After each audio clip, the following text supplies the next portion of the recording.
እየሰማችሁ ነው? ማንን ትሄዳላችሁ? ጭንቅ እኮ ነው በእውነቱ ማለት ነው። ሰውን ማስተማር ራሱ በጣም ጭንቅ ነው። ምክንያቱም እኛ ገና አልገባም። መታዘዝ ተመልከቱ፣ መታዘዝ በጣም ትልቅ ጉልበት አለው። እምቢተኝነት መታዘዝ ተመልከቱ፣ የማይቻለውን ነው የሚያስችለው።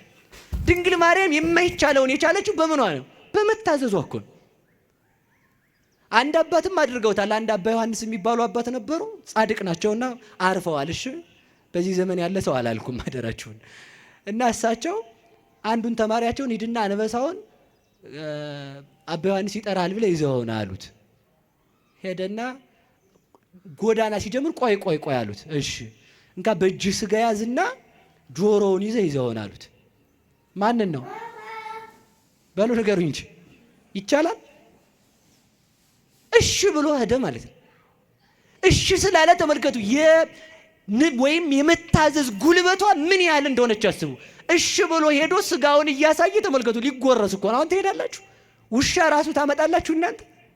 እንኳን ውሻ ድመት አታመጡ እንዴ! ቀልድ ነው እንዴ? ግራ ተዋጭራለች ማለት ነው። ሄዶ ስጋውን እያሳየ አባ ዮሐንስ ና ብለዋል ብሎ ጆሮውን ይዞት መጣ ማለት ነው። የምን ጉልበት ነው ካልከ የመታዘዝ ጉልበት። ሰው ሲታዘዝ ኃይልን ያገኛል። እየሰማችሁ ነው? መታዘዝ ተመልከቱ። ህፃናት እኔ በዛውም ላይ አንድ ነገር ልንገራችሁ። ቅዱስ አባ ጊዮርጊስ ዘጋስጫም ይላል አንድን ህፃን ልጅ እናቱ ትታው ብትሄድ እባብ መጥቶ አብሮት ቢተኛ አይበላውም ይላል። እየሰማችሁ ነው? የዓመት ልጅ እንደው እባቡን ብድግ አድርጎ ጉርስ ቢያደርገው እባብ መርዙን እርጭት ቢያደርግ አይበላው። የህፃኑ ደግነት የእባቡን መርዝ ያጠፋዋል ማለት ነው። ሰው ደግነት ነው ያጣው። ስለዚህ ተመልከቱ። ሂድና ምን አሉት? የሞቱትን ሰዎች ስትሳደቡ ለና ትችላላችሁ ባሉ ነገሩኝ እንጂ ሄዶ ጅሎች እናንተ ብቻ። እኔ እንግዲህ የመረጠውን የተሳደበውን ስድብ አልጻፉልንም፣ ግን ይመስለኛል ሳስበው በእኛ አጠራር ብንናገረው እናንተ ጅሎች ደግደ እየመረጣችሁ ስደቧቸው። ማትረቡ እናንተ አጭሮች፣ እናንተ የፈረሳችሁ፣ እናንተ የትል ጎረቤቶች፣ ዝናብ የሚያድርባችሁ መኖሪያ የላችሁ። ብቻ ምኑን እንደሰደበው አላቅም። እንዲህ እያለ ሲወግራቸው ውሎ በስድብ መጣ ማታ። አባ አላቸው። አቤት ስሳደቡ እየመጣሁ አላቸው። እሺ ዛሬ ነገ ደግሞ ሂድና ስታመሰግናቸው ዋል አሉት። ምን ስትላቸው ባሉ ነገሩኝ እንጂ ሄዶ ደግሞ እናንተ ቅዱሳን የተከበራችሁ ሲላቸው ዋለ ማለት ነው። በደንብ አድርጎ ሲያከበሰብሳቸው እንደናንተ ያለም የለ ቤተ ክርስቲያን ወድቃችሁ የምትኖሩ ክርስቶስን የምትጠብቁ እንዲያ ሳይሆን አይቀርም ብዬ ነው ምርቃኑ ሲላቸው ውሎ መጣ ማታ። መጣው ትናንት ስሳደብ ዛሬ ሳመሰግኑ እየመጣው አላቸው። ሂድና እንደዚህ አሁን አሉት። እስኪ በሉላችሁ ሂድና በሉ ነገሩኝ እንጂ እንዴቱን እንደዚያ ሂድና እንደዚህ አሁን ማለት ሰው ሲሰድብህ የተሰደብከው ስድብ አንተን እንዳይነካ አድርገህ አስበው። ሰው ሲመርቅህም ላንተ ክብር እንደማይጨምርልህ አስብ። ለዚህ እኮ ነው አንድ አባት አህያ አላቸው። አረ በጣም ይቅር በለኝ የአህያ ያህል ክብር የለኝም አሉ። ምክንያቱም አህያ የተጫነችውን በክብር የምታደርስ ናት። እኔ ግን የእግዚአብሔርን ሕግ በልቼ የጨረስኩ ከአህያ አንሳለሁ እንጂ እንጨት አላቸው። እንዴ እንጨት እኮ በገባበት እሳት ውስጥ ነዶ እዚያው የሚቀር ነው። እኔ ለተሰጠችኝ ሃይማኖት እንኳን በሰማዕትነት ያልሞትኩ እንዴት እንጨት ትለኛለህ? አንተ ዝም ብለህ ከብት አላቸው። ከብት እኮ ጌታውን ያወቀ ግርግም ላይ ተገይቶ ትንፋሹን የገበረ ነው። አንተ ድንጋይ አላቸው። ውይ ድንጋይ ቤተ መቅደስ የሚሰራበት አሉት።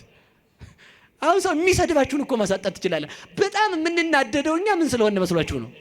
ሰው የሚናገረውን ነገር ነን ብለን ስለምናስብ እኮ ነው። ሰው የፈለገ ነገር ቢል ማድረግ ይችላል ባሉ ነገሩኝ እንጂ አይችልም። አይደለሁም እኮ ነው መልሱ። እንደው አሁን እንዲሁ ተመልከቱ። የቱን ያህል ብንሰደብ የሚመጥን ስድብ ሊገኝ ይችላል? እኛን የትኛውንም አይገኝም። ቅዱስ ዮሐንስ አፈወርቅ ይላል ከብት ልበልህ አንተ ሰው ይልና አይ ከብትስ ጌታውን ያውቃል። እሺ ውሻ ልበልህ ውሻ የጌታውን ቤት ይጠብቃል። እሺ እንግዲያውስ ምን ልበልህ? እባብ ልበልህ እባብስ ወገኑን አይነድፍም። እሺ ጭልፊት ልበልህ ጭልፊትም ልጆቿን ታሳድጋለች ወገኖቿን አትበላም። እንግዲያውስ ምን ብዬ ልጥራህ አንተን ይልና ተመልከቱ። ሰይጣን ልበልህ ይላል ተመልከቱ። አዛኝን ምሬን ነው። ሰይጣን ልበልህ ወይ ይልና አይ ሰይጣንም በሰይጣን ላይ አይጨክንም። አንተ ግን በወንድምህ ላይ ስለጨከንክ ከሰይጣንም ብሰሃል። ሰይጣን የገንዘብ ባሪያ አይደለም፣ አንተ ለገንዘብ ባሪያ ሆነሃል። ሰይጣን የሱስ ባሪያ አይደለም፣ አንተ ለሱስ ባሪያ የልማድ እስረኛ ሆነሃል። ምን ልልህ እችላለሁ? እንኳንስ ክርስቲያን መባል ሰው ብዬ ልጠራህ ምን ያስጠራሃል? ምን የሚያስጠራ ስም አለህ ይላል። ተመልከቱ። እኛ የሚመጥነን ስድብ የለም እንጂ። ስለዚህ ምንድነው ለማለት የፈለግኩት? ሰው ቢሰድበንም እንዳይረብሸን መሆን አለብን። እስኪ በሉ ሰው ቢሰድበንም በሉ። እኛን የሚገልጽ ስድብ አለ? በፍጹም የለም እኮ ተመልከቱ። ለዚህ ነው ጌታ እንኳን ምን አለ መሰላችሁ? በምን አስተማስላ ለዛቲ ትውልድ፣ ይችን ትውልድ በምን ልመስላት አለ። ሀለይነ ለክሙ ወይ ዘፈንክሙ፣ ዘፈንላችሁ ሙሾ አላወጣችሁም። አስቆቀውነ ለክሙ ወይ በከይክሙ፣ ይቅርታ ዘፈንላችሁ ሙሾ አላወጣችሁም፣ አልጨፈራችሁም። አለቀስንላችሁ ሙሾ አላወጣችሁም። ይሄ ዘፈን ይፈቀዳል አይደለም ያልኩት፣ አደራችሁን። እኔ ማለት የፈለግኩት ሌላ ነው።